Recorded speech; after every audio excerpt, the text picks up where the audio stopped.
a resenha, finalmente, é sobre o texto que eu apresentei semana passada, que é um texto que eu escrevi sobre o desafio da página em branco. Foi isso que a gente combinou.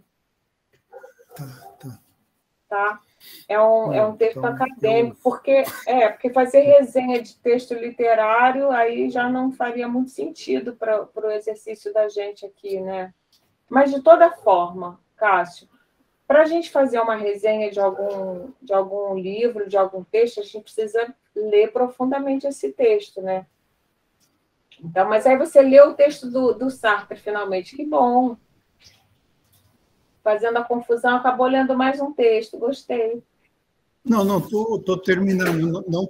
Não terminei, porque ele é um texto mais dificilzinho também, né? Sim, tem que ler, voltar um pouco.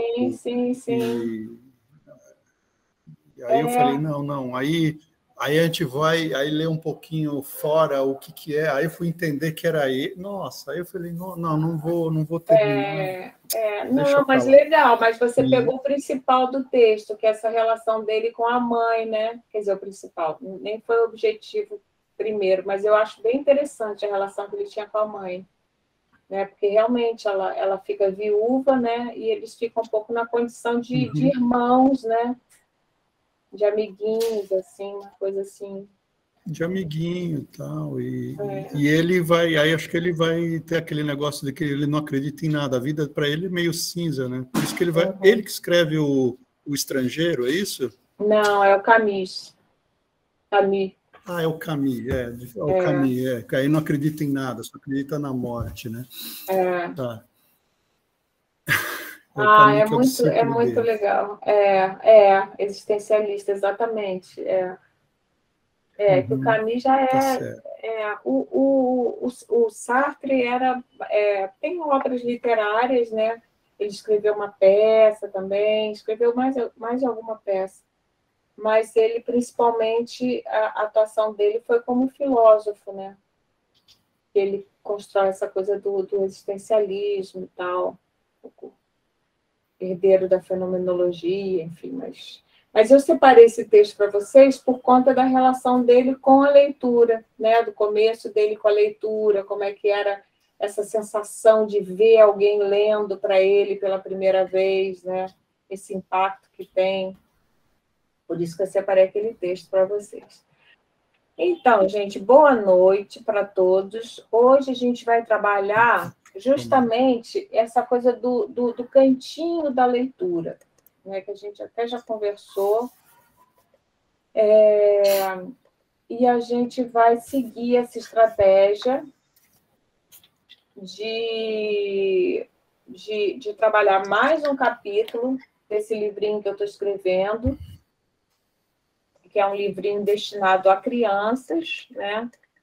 Mas que fica aí como uma sugestão também de como vocês trabalharem, além de vocês desenvolverem a própria relação de vocês com a leitura e com a escrita, né? Também fica aí uma dica de como trabalhar com crianças, né?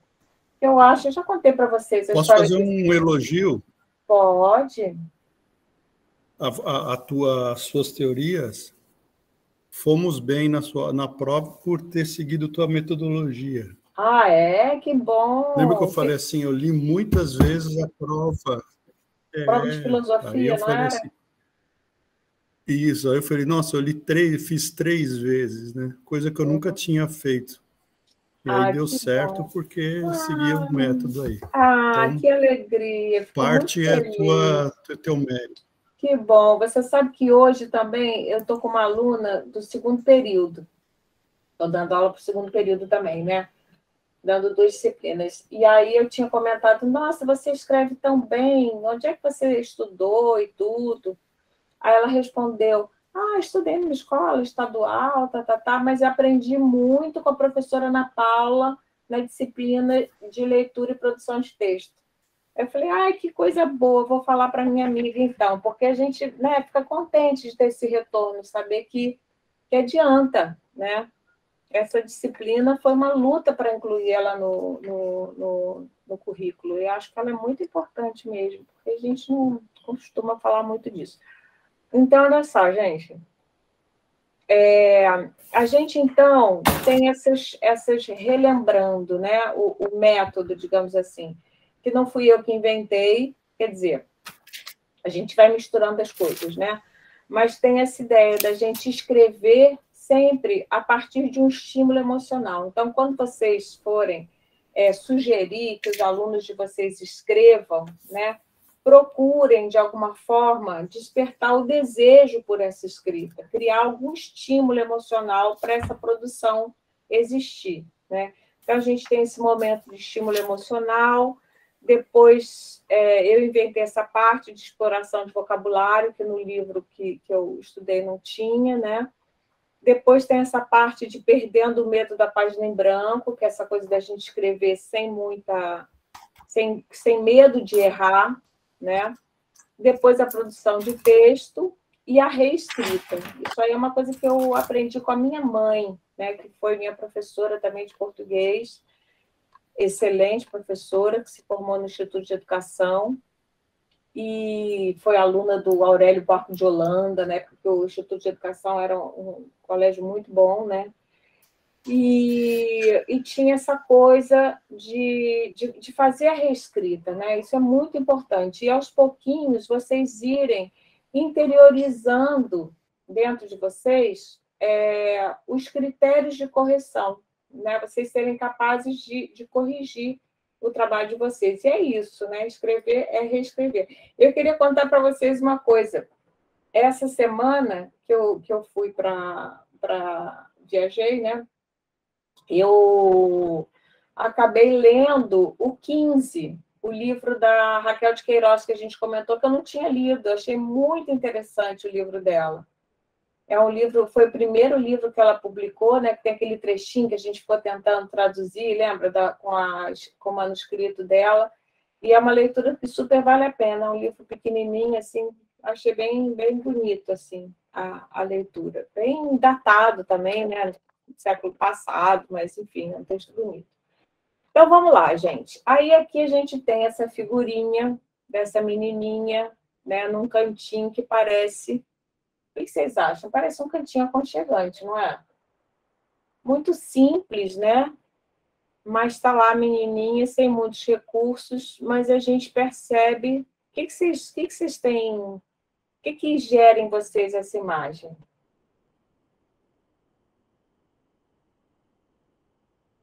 Alguém quer comentar?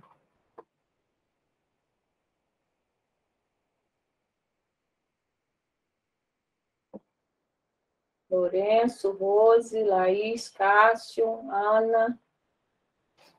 Ô, professora Andréia, ela parece estar bem assim, está bem à vontade e bem distante dali.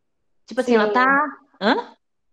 também achei isso. Ela Né? parece estar bem assim, dentro, né? Assim, tá como se Concentrada. concentrada e ali é o melhor lugar para ela, porque ela não está tão preocupada ali, ela está tão envolvida de repente na leitura que ela Uhum. esquece, né? É, Claro que o ambiente é fundamental para que a gente possa até ter uma concentração maior, é. mas quando a gente gosta de uma leitura, isso é fator secundário, Uhum. né? A gente se envolve tanto que a gente esquece ao redor. Sim, com certeza. E eu acho que o leitor ele tem que criar essa bolha, né? Sim, Independente de onde. Gente, eu leio em qualquer lugar. Fila, lugar é, barulhentíssimo. Até porque eu não tenho muito essa possibilidade. Agora que eu estou velha, já estou tendo mais. Mas ao longo da minha vida. Gente, eu tinha que ler onde dava, sabe, para estudar, porque não tinha essa possibilidade, não tinha em casa um cantinho para ler, não tinha uma cadeira apropriada, não tinha uma mesa de trabalho, não tinha nada disso, sabe? E eu arrumava um jeitinho, às vezes você bota assim uma almofadinha, né? E aí aquilo vira o seu lugar, o seu cantinho, né? Então esse cantinho que ela está aí. Então vamos ver o texto. Alguém gostaria de ler? Não, tudo bem, eu vou ler então. Os adultos não deixam a gente em paz. Ao menos na minha casa é assim. às vezes eu me sinto como se eu fosse uma coisa, um objeto, ou uma planta, ou um pet. Eles levam a gente daqui para lá e de lá para cá. Dizem quando é hora de comer e quando é hora de dormir. Quando temos que entrar no banho e quando temos que sair do banho. Mas às vezes eu quero ficar só na minha, sabe? Acontece isso com vocês? Aí vem um adulto e pergunta o que você está fazendo, se não tem dever para fazer, quando você só está querendo ficar. Não, peraí. Mas às vezes, aqui eu acho que tem uma vírgula também, ó. Vamos botar a vírgula para melhorar. Mas às vezes eu quero ficar só na minha, sabe? Acontece isso com vocês?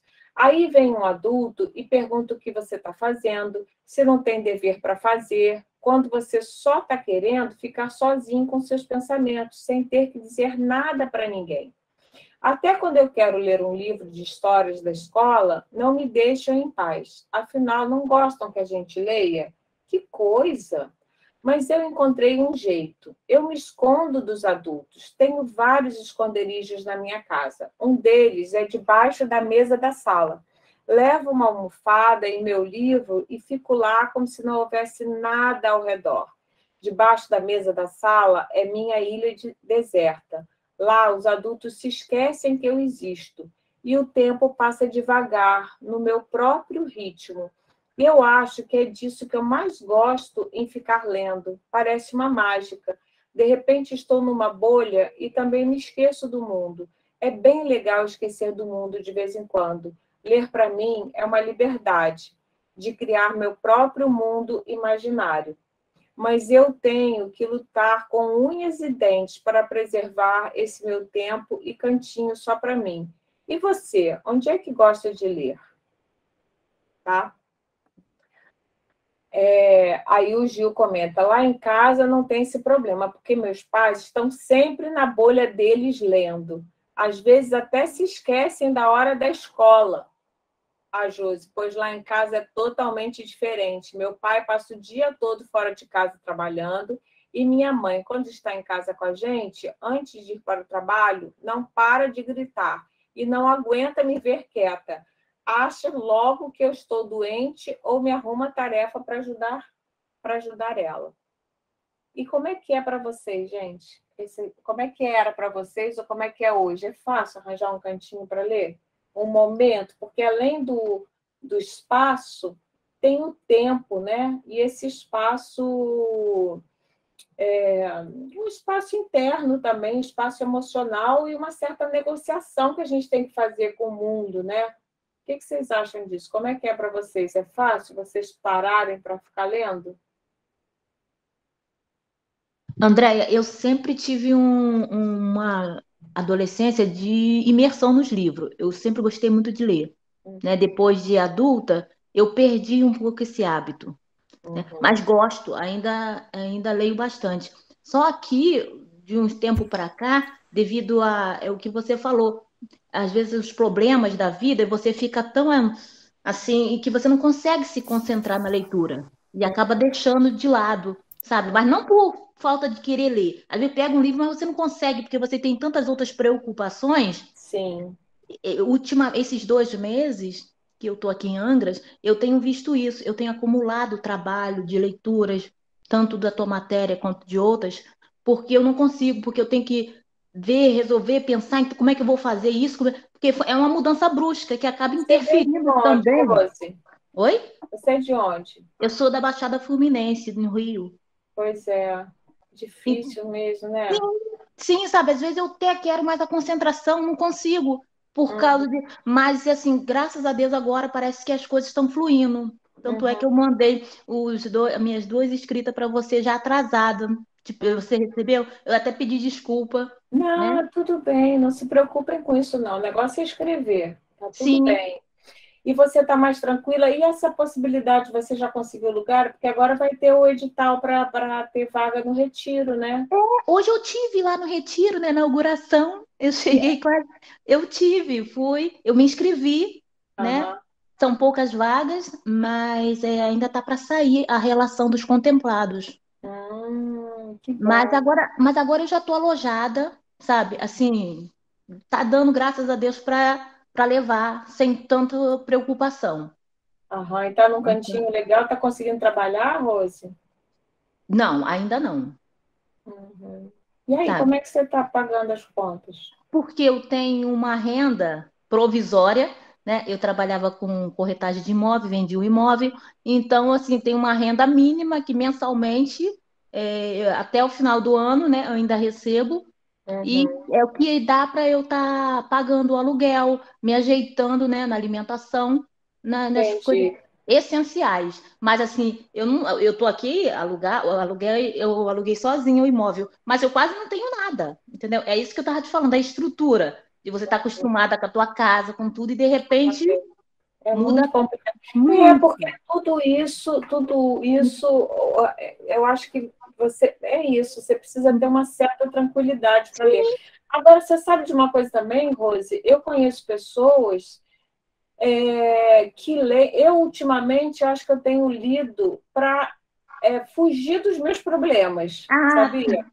Também funciona. Quando você está com muito problema, eu tenho lido muito ultimamente, não, muito. eu concordo com você, porque eu, há Também, uns às vezes, 15 anos tem outros atrás, momentos na minha vida que eu não dava conta de fazer isso, não, tá? Eu acho que Andréia, porque os meus eu saí de uma problemas são. depressão. Eu saí de uma depressão graças à leitura, há 15 anos atrás.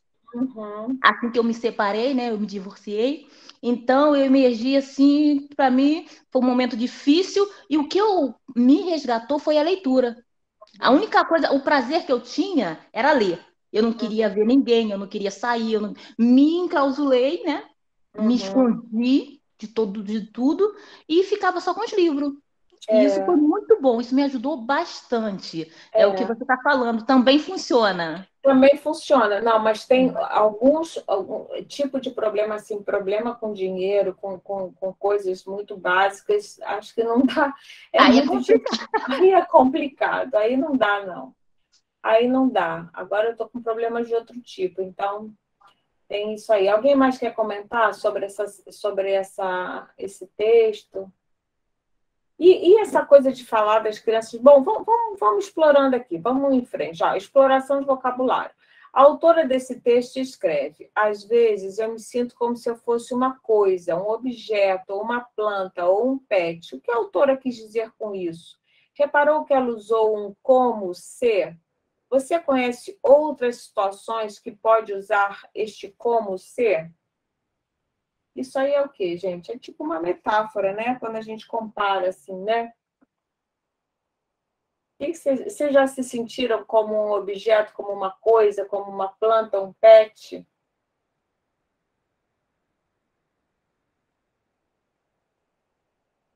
Hoje está todo mundo caladinho, hein?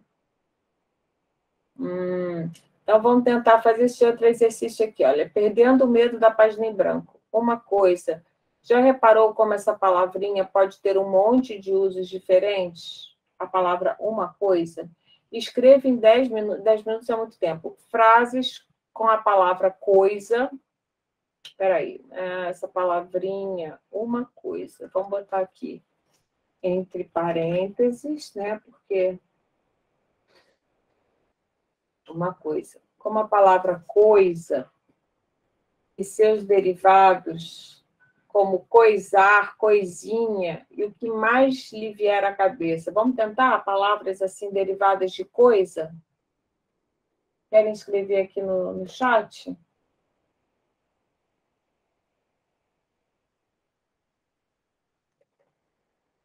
É isso, né? Coisar, coisado,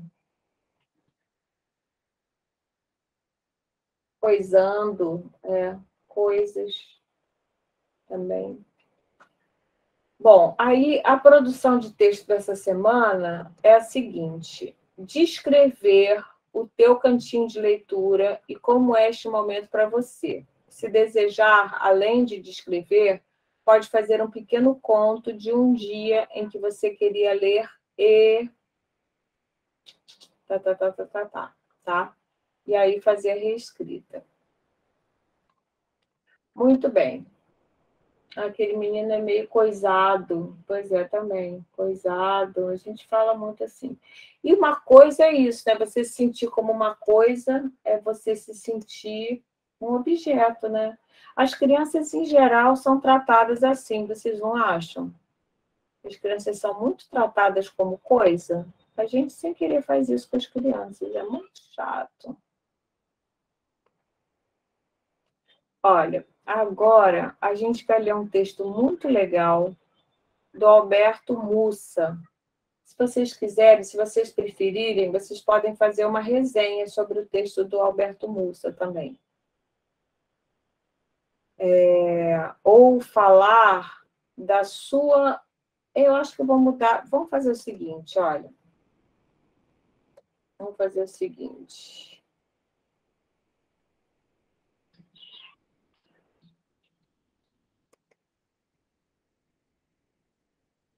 Vamos fazer o seguinte, vamos mudar isso aqui. Vamos fazer assim, olha. Descreva o seu cantinho. Eu queria mudar isso aqui. Vamos fazer o seguinte. A produção de hoje vai ser o seguinte. Vou botar aqui, olha. Fale sobre os livros, a história da sua biblioteca. Conjunto de livros que você reuniu ao longo de sua vida. Isso aqui fica mais legal, tá? Então, a proposta de produção de texto essa semana vai ser esse. Vou até botar lá no WhatsApp. Professora, não já teve essa proposta, cantinho? não, ou impressão minha? Não, da história da biblioteca, não. Ah, não, mas do cantinho da leitura, falar sobre o cantinho Pois da leitura. já teve um pouquinho, sim. Por isso que eu mudei. Sim.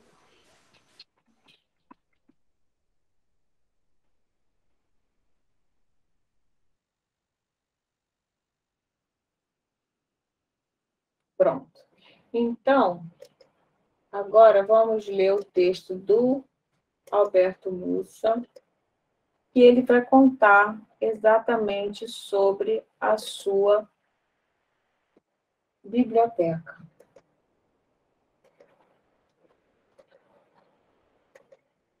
A gente sempre tem algum livro, né, que a gente guarda, que a gente gosta de ter, que a gente ganhou, que a gente roubou, né? Eu tenho alguns livros roubados, não sei se vocês têm, mas eu sei que é uma coisa feia, mas que eu tenho. Livro roubado de namorado. Empresta, a gente fica com raiva e não devolve o livro. Eu acho muito legal fazer isso. Então, vamos lá. Peraí, deixa eu diminuir aqui um pouquinho. Cadê aqui? Pronto. Então, olha só. A Biblioteca Possível é um texto do Alberto Mussa, que foi publicado no encarte, numa sessão do jornal o Globo que se chamava Prosa e Verso, em 2009, tá? Alguém quer ler? Gente, hoje vocês estão muito desanimados. Por que ninguém mais está vendo a aula? Nas outras disciplinas também. Está todo mundo assim meio... Parece que... Quer que eu leia, professora? Quero ler. Tá. Não sou capaz de dizer que obra ou que autor inoculou em mim o vício da leitura, porque nasci entre livros, milhares deles. Meu pai tinha estantes espalhadas por várias partes da casa, inclusive na garagem. A presença da biblioteca, sua imponência concreta, material, sempre me impressionou. Por maiores que fossem minhas divergências com meu pai, eu sabia que aquele era o bem a ser legado. Em toda a minha vida, creio que só não fui proibido de mexer nos livros. E isso, naqueles tempos severos, não era pouco. Obviamente, eu tinha títulos só meus, que ocupavam 3 ou 4 prateleiras. Romances policiais e de terror, compartilhados com minha mãe, particularmente os da Agatha Christie, livros comprados em bancas de jornal, como a fabulosa série da Gisele Montfort, A Espiã Nua que Abalou Paris, que ainda conservo, alguns livros sobre Umbanda e Candomblé, e muita coisa do círculo do livro Amado Veríssimo Nelson Rodrigues. Uhum. Deixa eu falar para vocês uma coisa. Essa coisa do círculo do livro era uma coisa que existia quando eu era adolescente, e não sei quando foi que acabou, mas era uma editora que se chamava Círculo do Livro. E eles vinham na casa da gente, era muito legal. Tinha a pessoa vinha com uma maleta cheia de livros e tinha um encarte que eles entregavam para a gente todo mês. E ali você olhava e decidia qual livro você ia encomendar. Aí você fazia encomenda. Aí fazia encomenda, no mês seguinte, o rapaz vinha na sua casa e os livros eram vendidos a um preço muito legal, assim, barato, sabe? Aí vinha na sua casa, entregava o livro envolvido assim no plástico e tal, uma capa dura. Eu tenho alguns desses livros aqui, do Círculo do Livro. E aí, quando entregava o livro, você já tinha olhado a revistinha do mês passado e encomendado um outro livro, entendeu? Então, era uma coisa bem bacana. Aí ele leu Jorge Amado, né? Amado é o Jorge Amado, Luiz Carlos Veríssimo, Nelson Rodrigues e outros, né? Eu me lembro de um livro que eu li no Círculo do Livro, foi o Jorge Luiz Borges. Eu li do Círculo do Livro, li vários livros do Círculo do Livro, era bem legal. Então, vamos lá, vamos continuar. Não devo ter feito essa reflexão na época, mas talvez intuísse que aquelas 3 ou 4 prateleiras materializavam o traço rebelde da minha personalidade. Meu pai não concedia que eu experimentasse os prazeres simples da rua, pela mesma razão que via com desconfiança aquele gosto literário popular que poderia me afastar da erudição. Quando ingressei na faculdade de matemática, a noção de que o conhecimento é um bem físico e cabe numa biblioteca se manifestou em mim de forma consciente. Meus colegas estudavam em apostilas fotocopiadas. Aquilo para mim era inconcebível. Eu necessitava de livros. Dependia daquele objeto para aprender. Passei, então, a montar algo que não era apenas uma coleção aleatória, mas uma pequena biblioteca pessoal, que obedecia a um plano rigoroso e predominado. Pré-determinado. Pré-determinado. Podia me orgulhar de ter livros que, inclusive, não faziam parte da bibliografia. Foi essa uma lição que a biblioteca me ensinou. A busca do conhecimento deve ser feita de maneira independente. Vamos fazer uma coisa? Eu leio um parágrafo, você lê outro, para não ficar cansativo para você. Tá Houve, nessa época, um caso curioso e decisivo na minha história de leitor. Meu livro de cálculo diferencial era o de um certo Piskunov, acho que é assim que se lê, Piskunov, um nome assim. Era uma obra que ninguém possuía. Logo que se espalhou a notícia de que eu estudava cálculo num livro russo, fiquei com um imenso prestígio entre os colegas comunistas e ganhei de um deles um pequeno volume do poeta Agostinho Neto, o presidente comunista de Angola, que me iniciaria numa das mais importantes aventuras da minha vida, a literatura africana. Lama. Quando meu pai morreu, eu deveria naturalmente herdar a biblioteca, mas uma outra circunstância triste mudou completamente meu destino. Como a casa ficara fechada, uma rachadura no teto permitiu que as chuvas destruíssem praticamente tudo. Nunca esqueci a imagem de toda aquela inteligência transformada em lama. Sabia que o conhecimento era concreto, mas não me dera conta de que fosse perecível. De toda aquela... pode ler. Bom, de toda aquela massa, só consegui salvar um exemplar das poesias completas de Fernando Pessoa. Este livro foi o único objeto pessoal que herdei. Passei a sentir, assim, uma necessidade radical de reconstruir a biblioteca. Não sei se foi isso que me fez decidir voltar à faculdade, mas dessa vez para estudar literatura. Meu primeiro projeto foi o de ler toda a literatura brasileira. Todos os sábados, eu ia ao centro da cidade para pechinchar nos sebos, em todos eles. Talvez já tivesse consciência de sofrer de uma obsessão certamente adquirida em função daquela primeira biblioteca, a de obter um conhecimento que fosse total, absoluto, ainda que num campo específico do saber. O objetivo, na prática, era inalcançável, mas foi essa meta que me fez desenvolver a capacidade de ler tão rápido sem perder a concentração. A frase clássica, mens sana in corpore sano, né? Mente sana em corpo são, na verdade é tautológica, porque o cérebro é uma parte do corpo. A leitura, assim, é uma atividade atlética, como outra qualquer. Exige treino, exige condicionamento físico. Por isso, não há livros difíceis, apenas leitores mal treinados. Que ideia boa essa, não é? Eu acho que está certo mesmo. Embora minha biblioteca continuasse crescendo, percebi que para compreender a essência da literatura brasileira, para obter um conhecimento total sobre ela, seria necessário compará-la a outras. Comecei então o processo compulsivo de comprar livros para formar, nessa mesma biblioteca, uma seção com os grandes clássicos universais, muitos dos quais eu conhecera na biblioteca paterna. Então, aos autores brasileiros se somaram franceses, russos, portugueses, ingleses, italianos, norte-americanos, espanhóis, alemães e o magistral conjunto dos chamados hispano-americanos.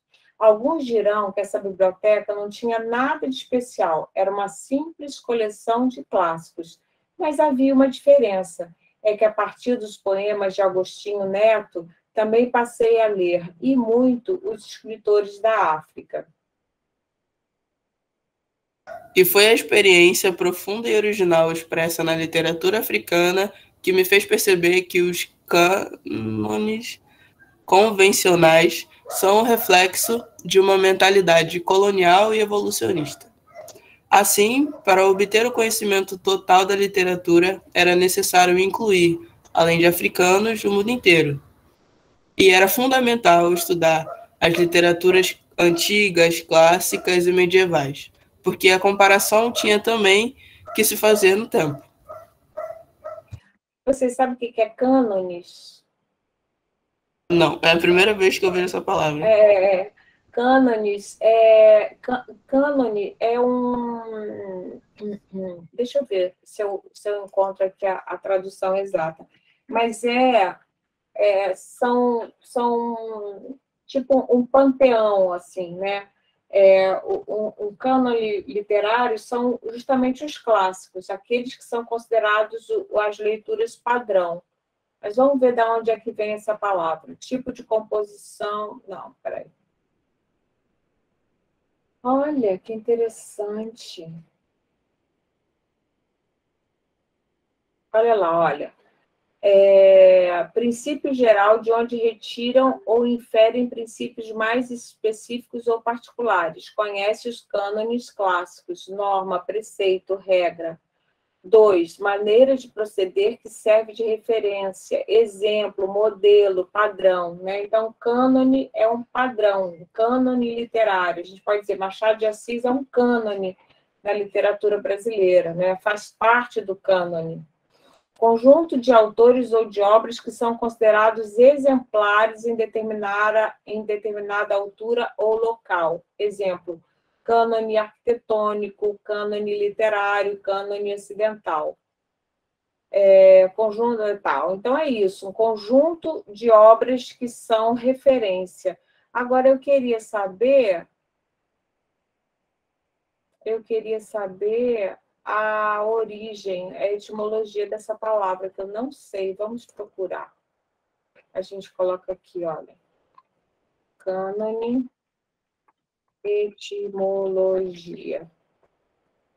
a origem das palavras, né? Cânone é um termo que deriva do grego cânon. Vamos ver aqui, ó. É utilizado para designar uma vara que servia de referência à comunidade de medida. Na língua portuguesa, o termo adquiriu o significado geral de regra, preceito ou norma. Em determinados contextos, a palavra cânone pode ter significados mais específicos. Deu para entender? Então, originalmente vem de cânon, que era uma vara que servia de unidade de medida. Então, é uma medida. Então, você vai sempre comparar alguma coisa em relação ao cânone. Por exemplo, recentemente, eu falei para vocês que li o texto da Raquel de Queiroz, o livro, né? O 15, que é sobre a seca no Nordeste em 1915. Houve uma seca muito dura em 1915, e ela retrata a situação de 2 ou 3 famílias, né? Uma família de retirantes e uma família mais abastada de donos de terra. 2 famílias abastadas de donos de terra e uma família de retirantes. E eu quis ler esse livro porque eu tinha acabado de ler um outro livro, que talvez você já tenha ouvido falar, que ficou muito famoso, que foi O Torto Arado, né? Que é um texto que fez sucesso. Vocês já ouviram falar nesse livro? Como é que é o nome dele? Peraí. Torto Arado.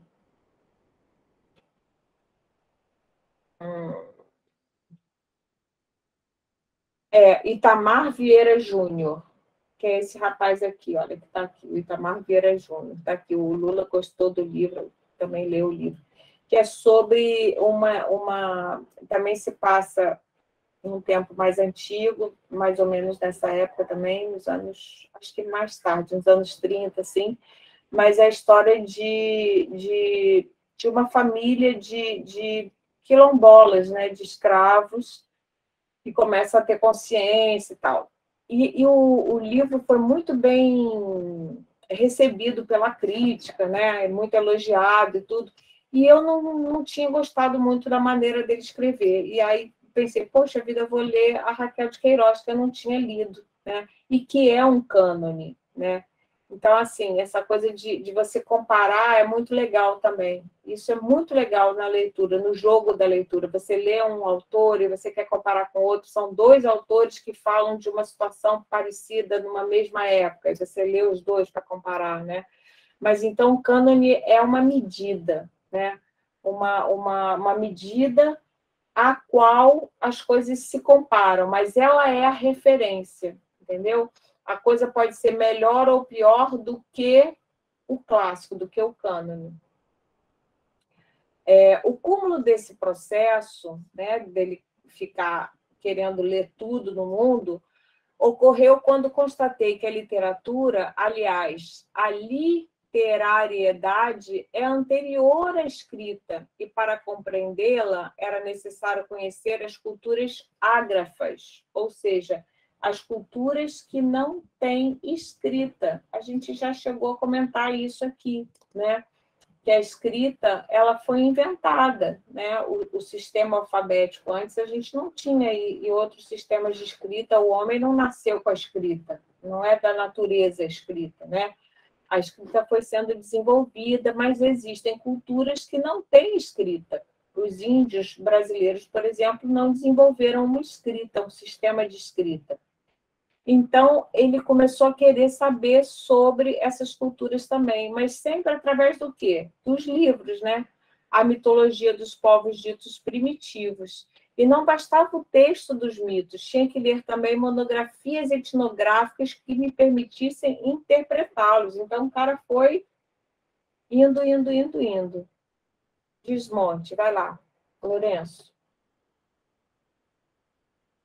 Desmonte. Minha biblioteca, nessa altura, atingira proporções enormes, borgianas. Mesmo Olha só, peraí, deixa eu só fazer um comentário aqui. Borgiano é um adjetivo, né? As proporções eram enormes, borgianas. É um adjetivo que se refere às proporções. Eram proporções borgianas. O que significa isso? Esse adjetivo deriva de um nome próprio, que é Borges, que é o sobrenome de um autor que eu já comentei com vocês, que eu li pela primeira vez através do Círculo do Livro, exatamente, que é o Jorge Luis Borges, que é um autor argentino, já falecido, que ficou cego, e ele tem uma escrita muito interessante. Eu, particularmente, adoro o Borges, e ele tem uns contos que falam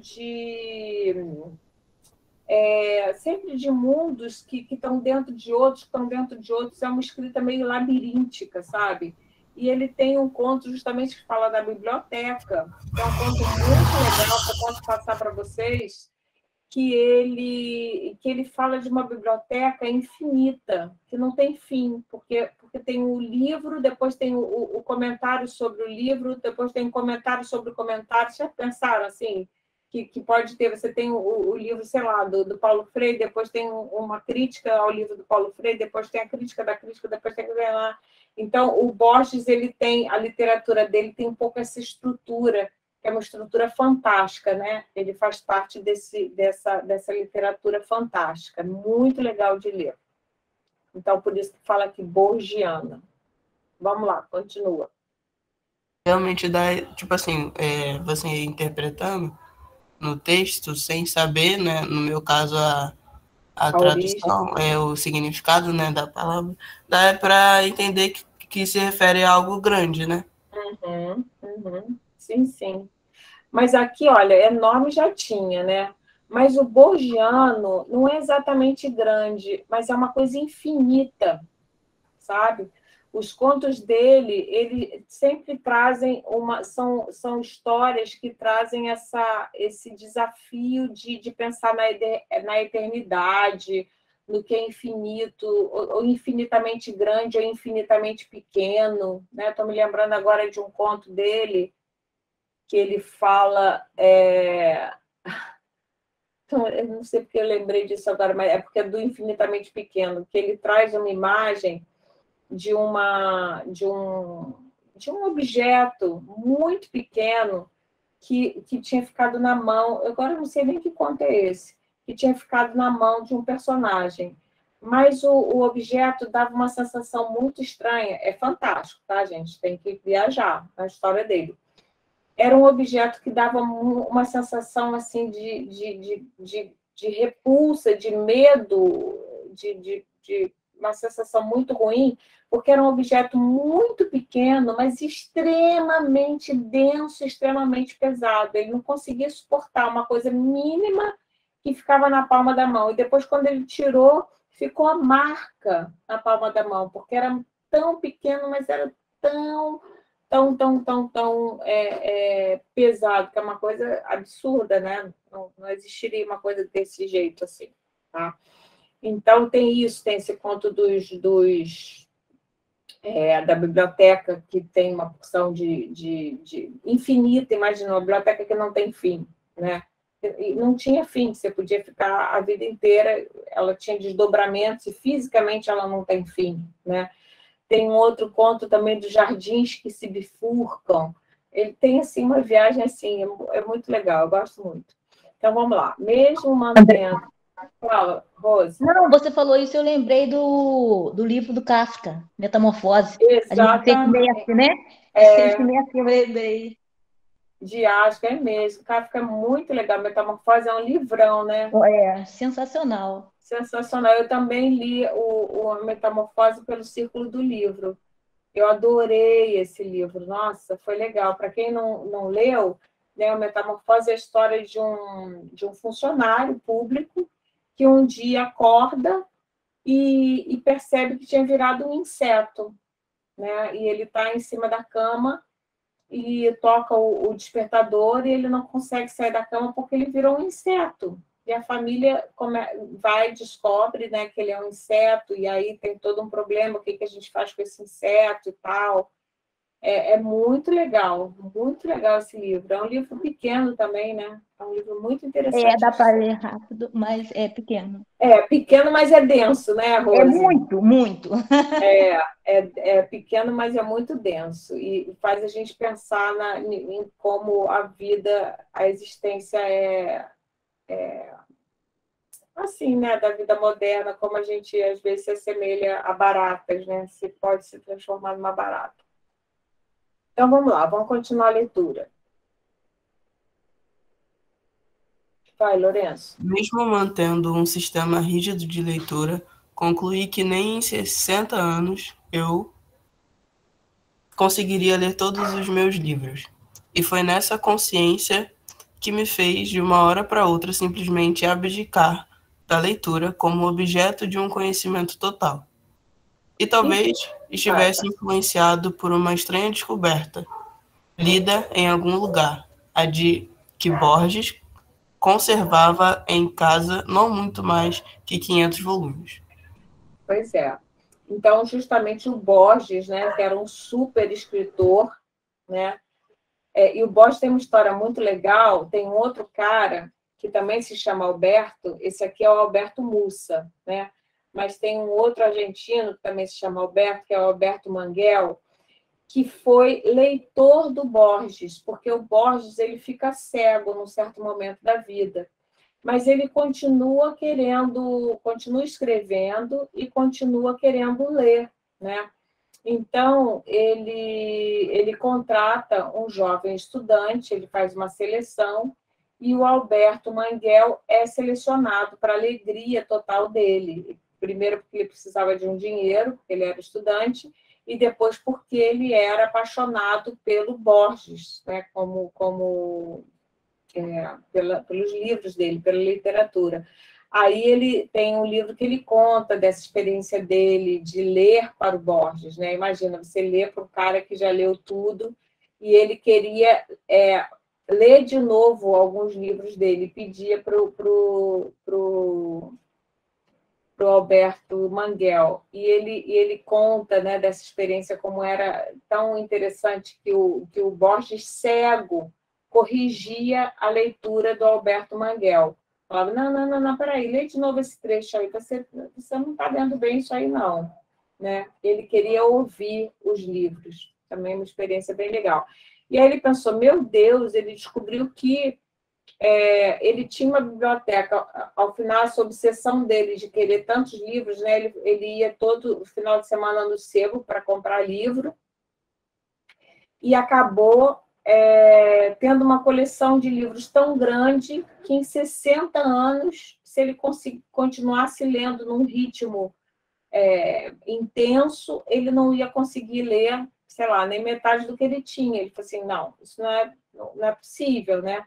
E tinha lido isso, de que o Borges só tinha 500 livros em casa. Que, na verdade, se você parar para pensar, 500 livros parece ser uma quantidade enorme. Mas se você puser numa prateleira, não é muita coisa 500 livros. Realmente não é, tá? Comecei, então, um processo muito mais complexo que o de construir uma biblioteca, o de desmontá-la. Talvez nem todos tenham noção do que significa, para um viciado em livros, reduzir todas as possibilidades de conhecimento e de prazer a não muito mais do que 4.000 obras. Não vale a pena mencionar detalhes, que seções foram mais ou menos afetadas. Importa que, no fim desse drama, consegui tornar a casa transitável, moderar a compulsão e descobrir coisas muito profundas a respeito de mim mesmo. Vai, primeiro, que o excesso de subjetividade me incomoda, que ainda conserva um certo espírito matemático. Por isso, a grande enxurrada que partiu foi os romances, enquanto permaneceu a maioria dos contistas, que lidam com o gênero mais intelectual. Segundo, que embora a ideia de civilização pressuponha ou enseje a de palavra escrita, né, tem autores que vão dizer que que só existe civilização depois da escrita,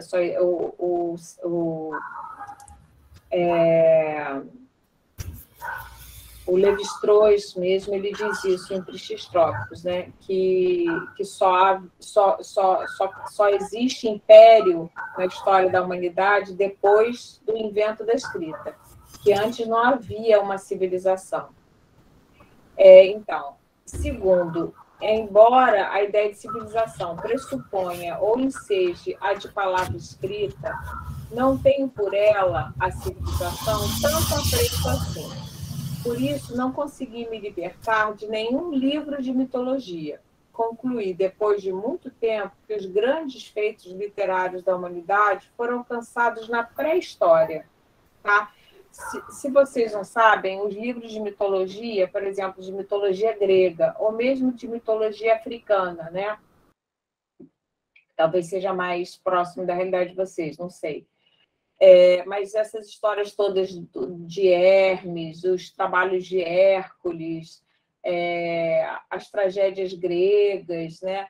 Essas histórias, elas foram escritas a partir de conhecimento oral, de tradição oral. Eram coisas que eram faladas, histórias que eram faladas, e só depois de muito tempo é que foram escritas, né? Então, as histórias do candomblé também, dos orixás, né?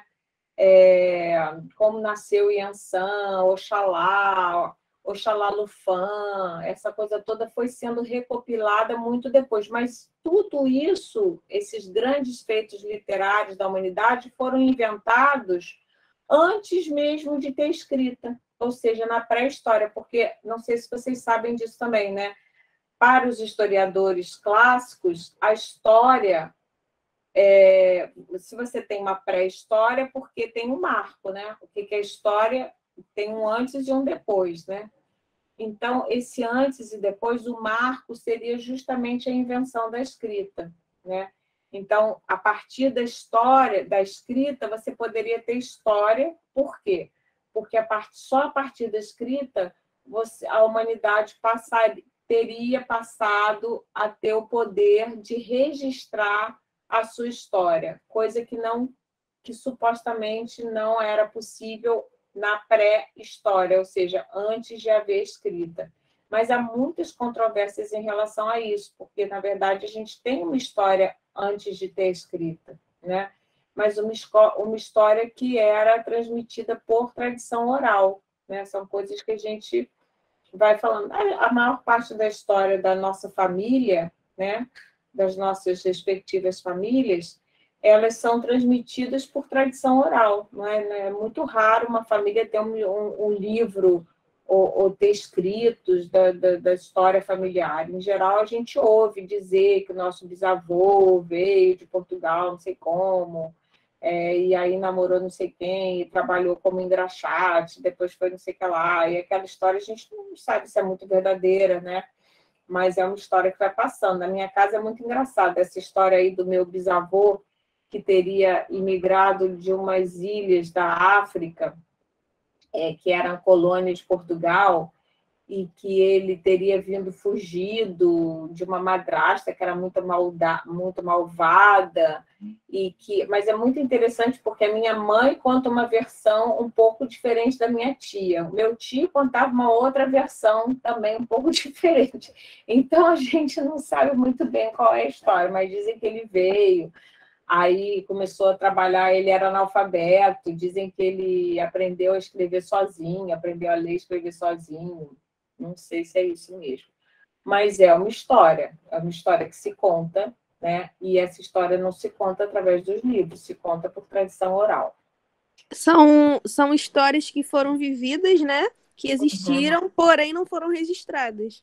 Não foram registradas pela escrita, mas a memória, mesmo sem escrita, ela tem outros recursos de registro, né? A gente consegue registrar coisas que a gente não escreveu, na nossa própria história mesmo, né? Na nossa própria biografia, não é isso? A gente não tem um livro. Não sei se vocês viram um filme, não sei se foi da época de vocês. Vocês curtiam Castelo Rá-Tim-Bum, que passava na televisão, na TV Futura? Alguém aqui viu Castelo Rá-Tim-Bum? Assisti algumas vezes, mas eu não me recordo. Lembro que tinha a Cuca, não é isso? Já vi. Não, a Cuca era do Sítio do Pica-Pau Amarelo. Mas acho que eu já vi, sim. E aí teve um filme, teve um longa-metragem que passou no cinema.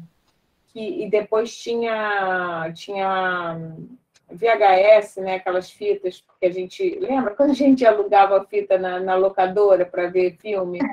Sim. Vídeo em casa. Aí tinha um vídeo que era a história do Nino, que era um bruxo. Que esse Castelo Rá-Tim-Bum era assim, era um menino que tinha 2 tios bruxos que moravam num castelo. E 2 crianças, tipo, humanas, normais, tinham andado e descoberto esse castelo. E aí eles ficam amigos desse menino, que era muito solitário, tudo que vivia e tinha sido adotado pelos tios, que eram mais velhos que ele e tal. E aí enfim, aí tem um monte de histórias, assim, era uma coisa muito legal, um filme muito legal. E aí tem esse filme, deixa eu ver se eu acho o nome desse filme, que deve ter por aí, Castelo Rá-Tim-Bum, porque é um filme muito interessante. Espera aí. Nesse filme, chama Castelo Rá-Tim-Bum mesmo. Deixa eu ver se tem aqui se está no YouTube. Tá no YouTube, completo. Enfim, quem tiver criança... Mas é um filme de criança, mas que ele tem seu interesse, sabe? Ele realmente tem seu interesse, esse filme. Espera aí. Ó, vamos vendo aí para ver se vocês se lembram de alguma coisa.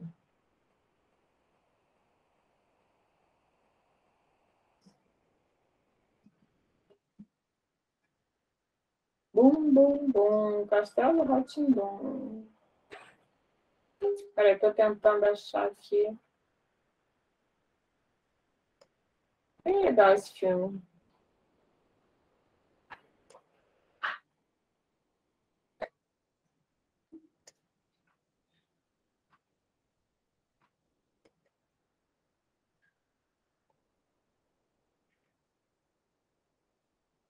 Esse aqui era o castelo, olha, a bruxa. É muito bem feito o livro, filme.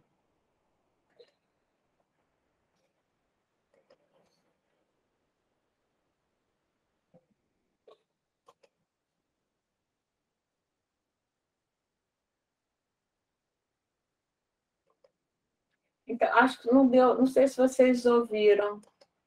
Acho que não, né?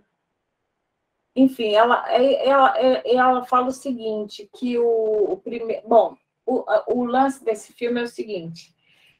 Esse menino, a bruxa Morgana fala assim para ele, olha, quando os bruxos nascem, eles ganham um livro, tipo um diário, mas um livro grandão, assim, só que todo em branco, né? Um diário em branco. E aí, em algum momento, para você se tornar, ganhar o título de bruxo mesmo, você tem que mostrar esse livro todo escrito, com as suas histórias, né? E aí está chegando o momento, que é um momento mágico lá, de alinhamento dos planetas e tal, que o Nino tem que entregar esse livro escrito. Só que ele está morrendo de medo e de vergonha, porque ele não escreveu nada no livro, ele não fez o dever de casa dele, ele não escreveu absolutamente nada. O livro dele está em branco. Aí ele vai ficando desesperado e tal. E no final do filme a gente descobre que esse trechinho que por acaso eu estava passando aqui, eu achei, a Morgana diz para ele assim, não se preocupe, porque os bruxos se fazem assim. Primeiro, você... achei aqui, peraí, coisa assim. Primeiro você você vive, os bruxos primeiro vivem, e acho tão legal essa história, né? Primeiro vive, depois escreve. Acho que eu me perdi um pouquinho. O que eu estava falando? Peraí. Por que eu estava falando isso? Ah, sim. Então, essa coisa de escrever, de você registrar. Então, a gente vive as coisas. Depois você pode registrar elas, pode escrever ou não, né? Mas o que a gente está tentando fazer aqui, nessa primeira fase aqui do nosso curso, né? Que acho que não vai ter mais nenhuma escrita assim, pessoal, escrita de si, é a gente usar a escrita para a gente... Eu uso a escrita, gente, até para pensar, na verdade, sabia? Eu uso muito a escrita e a leitura para pensar, para organizar meus pensamentos, para organizar meus sentimentos. Eu organizo meus sentimentos lendo coisas e escrevendo sobre mim. Escrevendo, eu tenho diários, sabe? Eu escrevo muito. Isso é muito legal, para mim, pelo menos, né? Mas, enfim, houve um momento na história, e, na verdade, a gente ainda tem esse momento, porque a gente não vive e escreve, vive, escreve, vive, escreve, né? Tem um monte de coisa que a gente viveu e nunca escreveu. A maioria das coisas que a gente viveu, a gente não escreveu, né? Eu, porque sou uma pessoa meio maluca, que tem muita coisa que eu vivi escrita, porque eu faço diários, né? Mas, enfim. Terceiro, que sou quase um alienado, que não me interesso por muitos dos problemas do meu tempo. Por isso, não conservei as literaturas antigas, clássicas e medievais em detrimento da modernidade. Então, por isso, conservei as literaturas antigas, clássicas e medievais em detrimento da modernidade. Eu também, toda vez que eu tento ler alguma coisa recente, em geral, eu me decepciono. Ultimamente tem sido assim, só gosto de ler os clássicos. Vai lá, Lourenço, quarto. Quarto, que não passo de um provinciado. Ah, não, e um provinciano. Provinciano, O que é um provinciano? Eu não sei. Ó, provinciano vem de província, tá? Mas significa, ser um provinciano, significa alguém que é restrito ao lugar onde mora. Entendeu? Então, é uma pessoa, assim, o antônimo de provinciano seria um cidadão do mundo, né? Alguém que circula por todo o mundo, que viaja, que vai para Nova York, vai para Paris, vai para, sei lá, para onde, já morou em vários lugares. É um cosmopolita. Um cosmopolita, exatamente, um cosmopolita. Muito bem, isso aí. O provincianismo é o contrário de uma pessoa cosmopolita. É uma pessoa que acha que o bairro onde mora, entendeu? A cidade onde mora é o melhor lugar do mundo e que tudo do seu lugar é melhor e que não está interessado no resto do mundo, só está interessado na sua cidade. Vocês conhecem gente assim? E, gente, normalmente, província tem a ver com a vida de interior, né? Província também é um oposto assim, das grandes capitais, né? Antigamente se falava assim, a província e a capital, né? Então, a capital, ela tem essa característica mais cosmopolita, como o Cássio falou. Cosmopolita quer dizer que circula... Por exemplo, Angra dos Reis é uma cidade mais provinciana, né? E isso é uma coisa complexa da UF ali, né? Porque, às vezes, para a cultura local de Angra, essa movimentação de pessoas que vêm de fora, que vêm das grandes capitais, choca muito o conservadorismo de Angra. Os angrenses são mais provincianos, mais conservadores. Alguém ia falar alguma coisa, acho que era a Rose, não era? Você perguntou se conhece alguém provinciano. Eu lembrei da minha mãe. Eu não saio do meu lugar por nada desse mundo. Meu Deus. Enraizamento daquele local e não troca por lugar nenhum. E acha, em geral, que tudo ali é melhor, né? O pão é melhor, a comida é melhor, não tem... Mas você não quer comer outra comida. Por exemplo, gente assim que fala, você não quer comer vamos comer fazer um jantar japonês, vamos comer no japonês. A pessoa, não, que negócio japonês, comer peixe cru, que horror, né?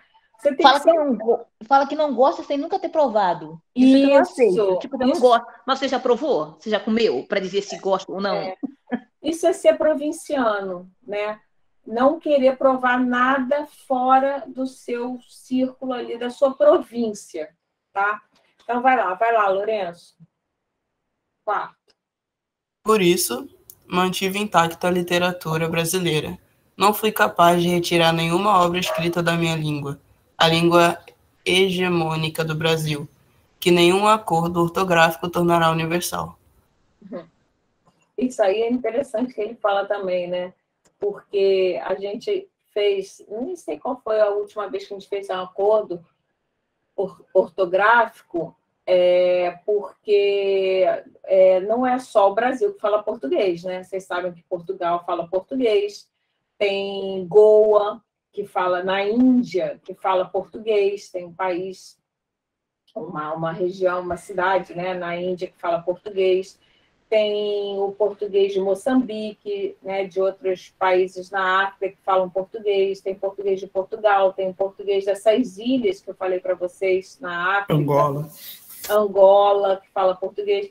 Então, de vez em quando, os gramáticos se reúnem e fazem um acordo ortográfico para criar uma unidade em todas essas maneiras de falar português, que é um negócio muito maluco, né? Porque a gente nunca vai falar como os portugueses de Portugal, e mesmo os portugueses de Portugal, entre eles, têm maneiras diferentes de usar a língua, assim como a gente tem maneiras diferentes no Brasil, né? Então, ele fala isso. 4, que eu não passo de um provinciano, por isso mantive intacta a literatura brasileira. Não fui capaz de retirar nenhuma outra escrita na minha língua, nenhuma obra escrita na minha língua, a língua hegemônica do Brasil, que nenhum acordo ortográfico tornará universal. Quer dizer, não tem um português que seja universal, né? Então, ele fala minha língua, mas é engraçado, né? Quando ele fala assim, a língua hegemônica no Brasil, a língua que mais se fala no Brasil, que língua é essa também, né? Qual é a língua que mais se fala no Brasil, gente? Ou a língua que é mais valorizada no Brasil? No Brasil tem vários sotaques, né? Qual que vocês acham? Que tenta, inclusive, colonizar todas as outras formas de falar. A língua mais falada no Brasil é o português, né? Não, sim, mas qual é o jeito de falar português que é hegemônico? O que é hegemônico? Que tenta se impor sobre os outros. Não sei. Eu sei os que são mais, como eu posso dizer? Menos valorizados.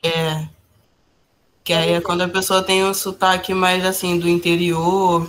Isso, esses lá do, sabe, o pessoal lá do Piauí, Bahia, quando vem aqui para os grandes centros, né, Rio de Janeiro, São Paulo, geralmente o pessoal fica tipo, parece que o Brasil nem é Brasil, tão plural quanto o Brasil é, né? Quanto o Brasil acho que é de outro mundo. Uma coisa que me chama muita atenção é o Jornal Nacional, né? No Jornal Nacional, qual é o brasileiro que se fala? Já pensaram nisso? Não. É o carioca. Não é? O Jornal Nacional, o que fala é o carioca. Nas novelas, agora que o Pantanal traz outras coisas, outras maneiras de falar, né? Mas, em geral, nas novelas da Globo, o falar hegemônico, aquele que predomina e que tenta se impor sobre os outros falares, né? É o falar do Rio de Janeiro, que é uma loucura isso, né? E tem uma história muito engraçada, tem uma história que eu acho divertidíssima de uma amiga minha, Neidinha, que nasceu no interior, no Nordeste, eu não sei em qual estado, para falar a verdade. Agora eu não sei se ela é paraibana, não sei. Eu sei que nesse estado tem uma cidade onde ela nasceu que se chama Jardim das Piranhas. É o nome do lugar, Jardim das Piranhas. E antes dela vir para o Rio de Janeiro, uma vez perguntaram para ela assim, você já estudou línguas estrangeiras? Ela falou assim, já estudei sim. Qual língua estrangeira? Ela falou assim, o carioca. Aí a pessoa falou assim, como assim? Aí ela disse que na cidade onde ela morava tinha um curso de carioca. Sabe que nem a gente tem curso de inglês? Lá tinha curso de carioca. E os conterrâneos dela faziam curso de carioca para poder chegar no Rio de Janeiro, para não ser ridicularizado, porque te falava o brasileiro nordestino. Olha que história doida. Para vocês terem uma ideia do quanto que a maneira de falar do carioca ela é hegemônica. Hegemônica significa colonialista, que tenta se impor sobre as demais, tenta apagar as outras, né? Porque o Brasil é muito grande, muito diverso, como o Lourenço comentou, e é lindo essa diversidade, é linda essa diversidade, né? É bonito, eu adoro os sotaques diferentes, os jeitos de cada um falar, mas ele parece que é provinciano mesmo, né? Carioca, só quer saber do falar do Rio. Os volumes que saíram da minha casa foram trocados por créditos num elegante sebo do centro do Rio, que dispõe também de um restaurante. Tenho, assim, bebido e petiscado boa parte dos meus antigos livros. Olha que engraçado. Vai, Lourenço. Dizem que costumam frequentar o sebo para estar, de alguma forma, perto deles. É uma calúnia. Esses livros não me dão saudade. Vou lá para falar de futebol, beber uma cerveja, cantar sambas antigos, porque a vida tem outras coisas muito boas. O que vocês acharam desse texto, gente? Achei o final ótimo. Eu adoro esse escritor, adoro ele. Só que eu gosto assim de alguns contos que eu li. Esse foi o primeiro texto que eu li dele, que saiu no jornal. Foi quando que eu falei? 2000 e quando? Já não me lembro mais. Peraí, tem aqui, deixa eu falar aqui. 2009, foi 2009. E eu guardei esse texto porque eu achei tão legal isso, sabe? Já trabalhei com vários alunos meus esse texto aí. Mas aí depois eu não conhecia ele, eu falei, é um jornalista, pronto, né? Aí depois, muito depois, eu descobri que ele escrevia romances, mas ele escreve romances policiais, que é um gênero que eu não curto, sabe? Não curto muito policial. Tem algumas exceções, mas, em geral, não curto, não. Mistério, essas coisas assim, eu não curto muito. Então, eu já tentei ler algum livro dele, eu tenho um amigo que ama os livros dele, mas eu não curti muito. Mas esse conto eu acho tão bem escrito e uma delícia, né? Então, a partir desse conto, gente, eu queria que vocês comentassem como é que vai, como é que, se vocês têm reunido com vocês alguns livros, né? Qual é a história desses livros, como é que eles chegaram até vocês. Sejam livros impressos ou digitais, né? Porque eu, hoje em dia, a maior parte dos meus livros não está nessa estante que está aí atrás, certamente não. Ela está toda digital, né? Eu tenho lido muito mais livros digitais e adquirido livros digitais em PDF, porque eu acho uma vantagem enorme, porque fica muito mais barato ler. Fica de graça, simplesmente, entendeu? Porque você encontra PDF de tudo que você quiser na internet. Eu estou completamente viciada nisso, porque eu leio um texto, por exemplo, outro dia, alguém tinha me comentado eu gosto muito de um diretor de de cinema que se chama Almodóvar, que eu não sei se todos conhecem, alguns devem conhecer. É um diretor espanhol. E ele tinha um filme que eu não tinha visto dele, que se chamava A Voz Humana. Aí uma amiga falou assim, você já viu a voz? Eu falei, nossa, eu já vi todos os filmes do Almodóvar. Ele não vi A Voz Humana. Não, ele fez na pandemia, não sei o quê. Fui assistir o filme.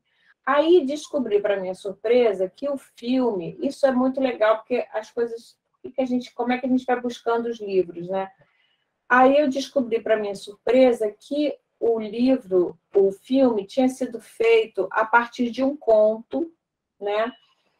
Escrito por um outro cineasta, que é um cineasta francês, chamado Jean Cocteau, que se chama A Voz Humana, La Voix Humaine, né, em francês. Aí eu falei, gente, mas o Jean Cocteau escreveu literatura, não sabia disso, nunca li nada, já tinha visto filmes do Jean Cocteau, mas nunca tinha lido um livro dele. Aí o que eu fiz? Fiquei com vontade de ler. Aí fui na internet, botei A Voz Humana, PDF, Jean Cocteau. Pum! Aí aparece no meu tablet. É uma coisa maravilhosa. E aí você lê, ou no tablet, ou no computador, ou no notebook, onde quer que seja, né? E o mais legal é que eles não ocupam espaço nenhum, né? Porque isso é um problema. Você vê que tem um momento aí que o Alberto Mussa fala, foi ótimo eu ter me livrado da maioria dos... Quer dizer, ele só ficou com 4.000 livros, né? Imagina quantos ele não tinha, né? Então, tem umas histórias assim, porque essa coisa de ler, você acaba... porque uma coisa é você ter os livros que lê, e outra coisa é você ser um colecionador de livros que você pretende ler um dia, né?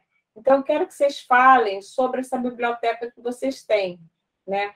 Quando a gente fala em biblioteca, bem entendido aqui, tá, gente? Não estou falando de uma biblioteca com uma estante cheia de livro, sabe? Pode ser, sei lá, 3 livros que você guarda debaixo da cama. Não interessa, né? Mas são os livros que você tem, que são seus, que de repente você fez algum ritual para chamar eles de seu, entendeu?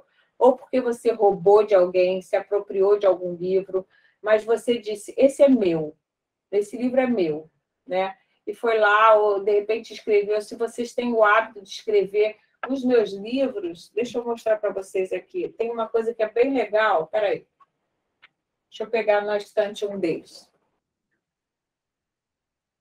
Olha, por exemplo, esse livro aqui vai estar ao contrário, tá? É O Queijo e os Vermes. É um livro que eu adoro, esse livro aqui.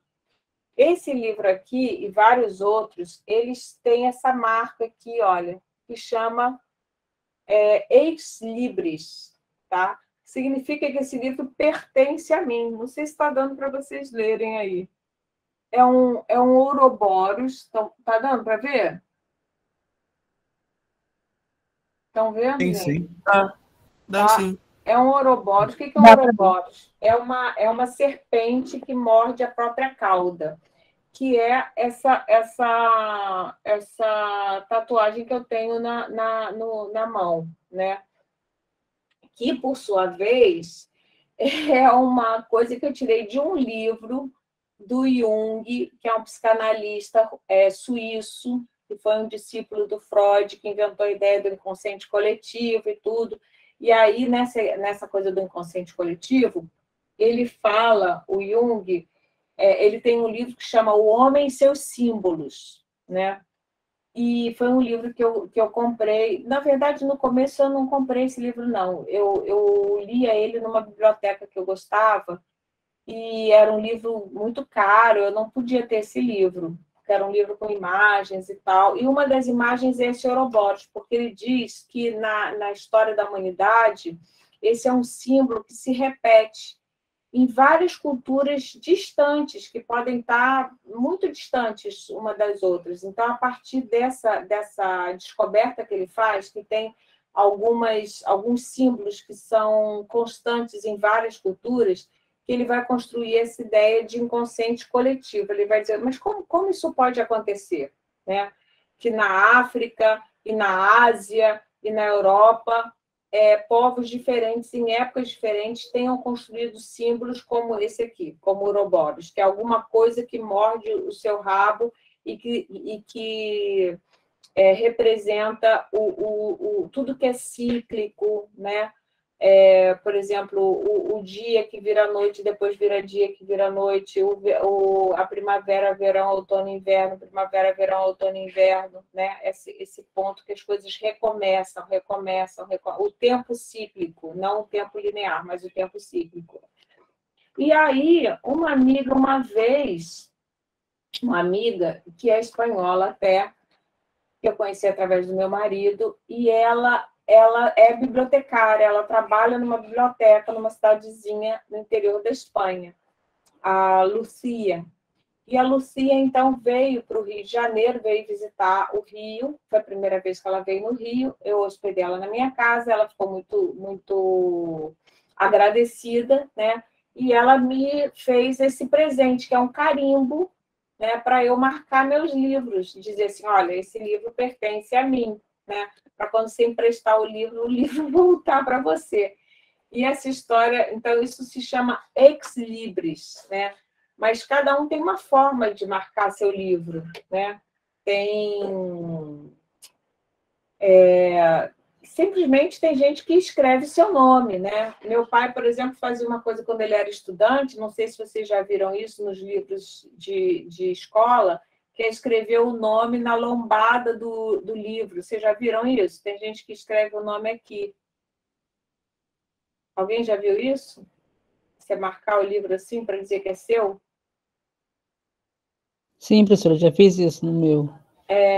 Então, assim, quais são os livros que vocês conservam, né? Que vocês adquiriram de uma forma ou de outra, ou porque ganharam, ou porque roubaram, ou porque compraram, ou porque acharam perdido, né? Esse lance de livro perdido, tem um livro que eu falo, meus filhos falavam, ai, mãe, que horror, você fala que rouba livro, que horror.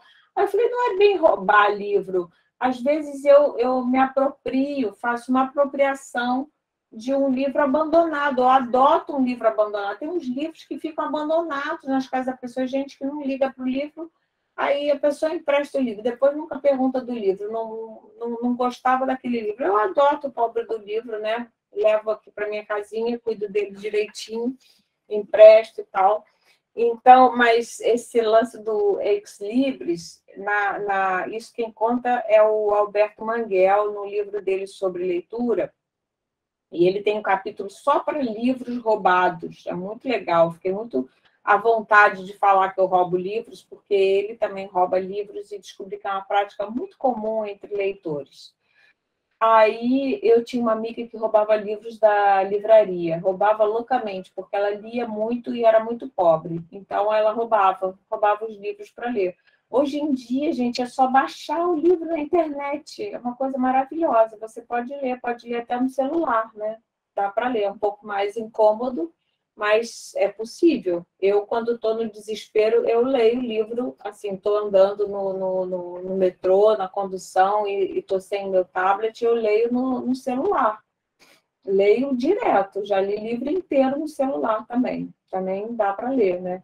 Então, assim, então eu queria que vocês falassem disso, né? Da história desses livros, quais são, por exemplo, um livro que é comum as pessoas terem, de repente, é a Bíblia, né? É comum a pessoa ter uma Bíblia, ou ter algum livro infantil que conservou, um livro de orações, um livro que um namorado deu, um livro que, sei lá, qualquer história de livro, né?